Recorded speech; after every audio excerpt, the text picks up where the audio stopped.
Hey, how you going? It's Donna here, and a little bit of an update on how I'm going with my animal communication course. Firstly, I thought I'd speak a little bit into how I've spoken in the past about, oh my God, am I doing the right thing because I have no psychic abilities whatsoever. And what I've noticed from looking into things a bit further through this course is that it seems to be a lot of people who have been very aware of their psychic abilities since they were young and have had them for most of their life. And I wouldn't say I have, but then again, maybe I have, because I was sort of thinking about the reasons why this course is for me. Because, you know, if you keep focusing on the why nots, you're never going to get anything in life, right? So I was thinking about the whys, and, you know, just a simple, this may seem really silly, but just a simple thing is like, there's a TV show that my partner and I enjoy watching, and the contestants get to choose what team they want to go into. And it just seems like I have pretty much been able to say the team they're going to go for moments before they say it.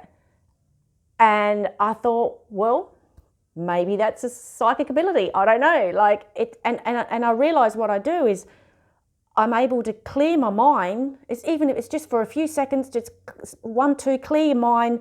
And the first thing that pops in my head is what I say. And usually it's right. Like I'd say 98% of the time it's right. And the only time it isn't is, I think, when I'm doubting what I say or something. But anyway, and it's really important, I guess, to also believe. Like whatever, there's that saying, whatever you believe you achieve, right? If you think it is, it is. If you think it isn't, it isn't. And so if I keep believing that this isn't for me and that I have no psychic abilities and so forth, then it's not going to happen, is it? So I may as well focus on reasons why. So I've sort of come out of that initial shock phase of deciding to do the course. I must admit, I'm still very curious on where this is going to lead me. I'm definitely not boring myself from doing this. I'm definitely very intrigued, very curious, and definitely into a place of more, well, why not me? You know, why not be able to do anything? And we are supposedly born with this gift, this psychic gift. We're all born with it, but it kind of gets educated out of our system. So, you know, they say that we can all relearn it again. So why not? So anyway, that's where I'm at with my mindset. Another thing I was going to do is we were given an exercise to do with the animals that we're meant to practice, and it's just a grounding exercise. And I have a cat, and cats supposedly don't like a lot of hands-on healing. You know, they like more, they don't like really you touching them or anything like that as far as a healing, supposedly. I don't know, this is what I'm told. And so I started with my cat trying to do it sort of, I don't know if you believe it or not. Oh, I do. We all have an energy field. Everything is energy, and we all have an energy field. And whatever you want to call it, energy field, your aura, whatever. And supposedly you can do the same thing just by using the aura of the animal, or you can even do it remotely and just see a picture of the animal and then imagine yourself doing it. So but I've only got one cat, believe it or not. Even though I love animals, we've just got one cat because we just know that we can't be responsible for anything more at this stage of our lives. Like I'd love to get a dog, but that type of responsibility, we're just not ready for it yet. So anyway, lack of animals. But I thought every Saturday I go horse riding. I do horse riding lessons, getting back into my riding again. I'm loving it.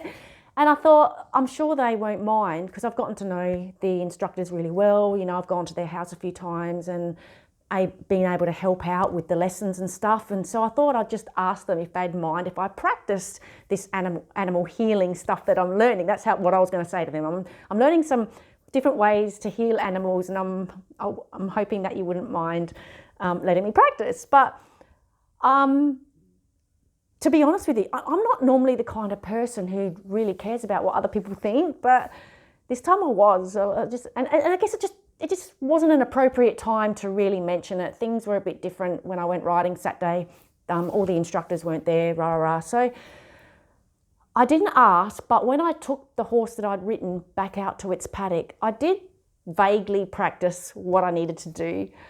And yeah, so I don't really know if it worked or not. But anyway, so practicing things. I might even ask to borrow the neighbour's dog later on today and see if I can practice on the dog. But anyway, so practicing the grounding exercise, and what that does is help, obviously, connect the animal and relax it. Grounding is a very relaxing type thing to do. So anyway, and then the three major lessons that have been done so far is grounding yourself, being able to ground yourself. So basically it's just about coming into a nice, relaxed, meditative state and just imagine pure white light entering down through into the crown, down through your whole body, exiting out your feet, even out your tailbone if you're sitting, and imagining deep roots like an oak tree that really spread out and go deep down. And you just imagine these roots going all the way down into Mother Earth and all the way down into the core of the planet pretty much, and so that you're fully grounded and you just feel like very calm and really connected. So we've got to practice doing that.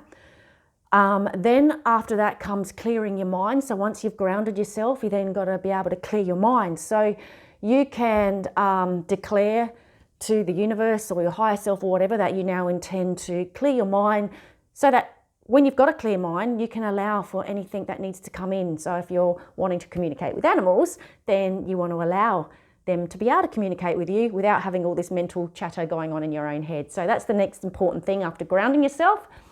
And then we're up to stage 3, which is all about opening your heart, because animals have got very open hearts.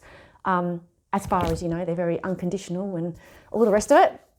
And so basically that involves, once you've grounded yourself, you've cleared your mind, you then sort of imagine where your heart chakra is. Just imagine these French doors and you just sort of let them open up, or you open them up as if you were opening out your windows, letting the light in, letting the fresh air in.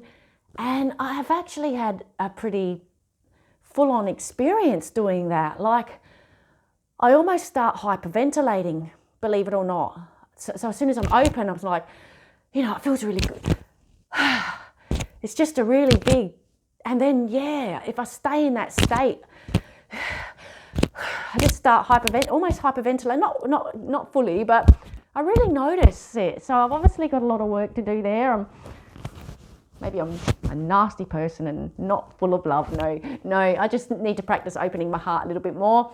And basically the reasons behind this, obviously, what the instructor says is you've got to be able to heal yourself and be in the right place yourself, so that you're able to communicate with animals and heal them, essentially. I mean, what is within is without, or that's probably not the right saying, but, you know, your cup has to be overfloweth before you can give to anything else or anyone else, or, you know, so healing yourself is, and so, but yeah, basically, I guess it's really about just getting into the right state and being in the right mindset, being able to clear the mind, open up. And yeah, and apparently the next lesson is, I think it's sending messages, or it might be receiving messages. I think it's sending messages. So once you've grounded and you've cleared your mind and you've opened your heart, it's then about being able to send messages to the animal companions. So that's where I'm at. So I'll definitely keep you updated. If you're enjoying my little updates regarding learning how to communicate with animals, feel free to hit subscribe or like. It's all free content, and feel free to comment as well. Your comments help other people, and I'll do my best to keep on top of the comments as well. But yeah, I hope you're having a great day, and I'll see you again for the next post. Bye.